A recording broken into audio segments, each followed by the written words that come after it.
about why masturbation matters and how to make it work well for you.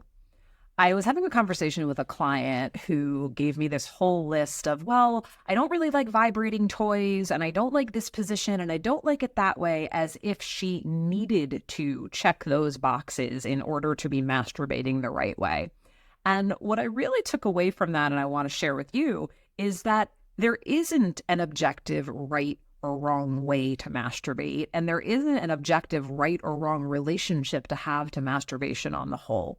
What matters is understanding the role that masturbation is here to play for you. Whether or not you are having partnered sex, you have solo sex as an option, you have it as a possibility, you have it as a learning environment. Masturbation is a wonderful way to try out different toys, tools, techniques, experiences, positions, so on and so forth, in what is for many of us a lower stakes setting. So you can get curious and experiment with things that maybe you might even feel a little bit shy to try with a partner. It's also a wonderful opportunity to simply get to know your body, the anatomy of your arousal and your sexual response in a way that will have you be more informed when you are leading into partnered sex, or can be the centerpiece of your sex life unto itself. Again, no objective right way, no objective wrong way. The thing to know about masturbation, our brains are wired for efficiency. And even though many of us masturbate with a focus on what's going on between our legs, it's really true what they say, that it's what's going on between our ears that matters most, that's our biggest sexual organ. And because that brain of ours wants to find the most efficient route. And for many of us, when masturbating, the route, the goal, we are there for an orgasm. We're there for a get off. And that's a whole other conversation. To expand beyond your orgasm is a wonderful way to explore. But let's just say you are attached to orgasming. And let's just say that is the strongest motivator for why you're masturbating.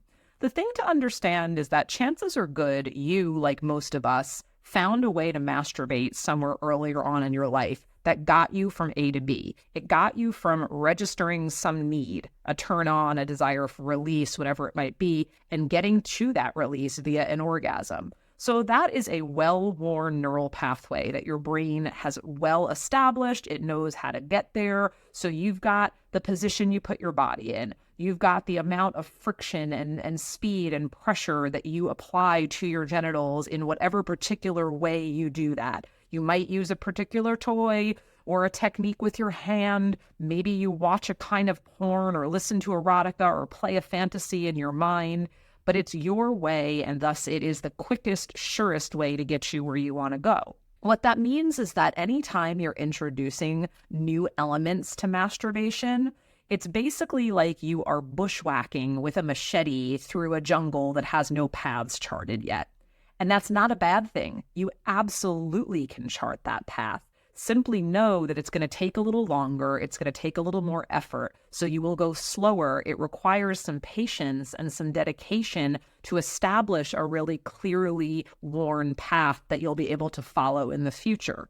So bottom line, if you want to innovate your masturbation, if you want to introduce some novelty and some range into it, be prepared for that to perhaps not feel as satisfying to you initially, knowing that once you invest that time and that energy and that focus consistently, you will have other pathways to your pleasure that you get to follow, other options for getting you to the climax, to the pinnacle that you're seeking, and that you then get to have a wider range of play, of possibility, whether that is solely for sex with yourself or bringing it into your partnered sex as well.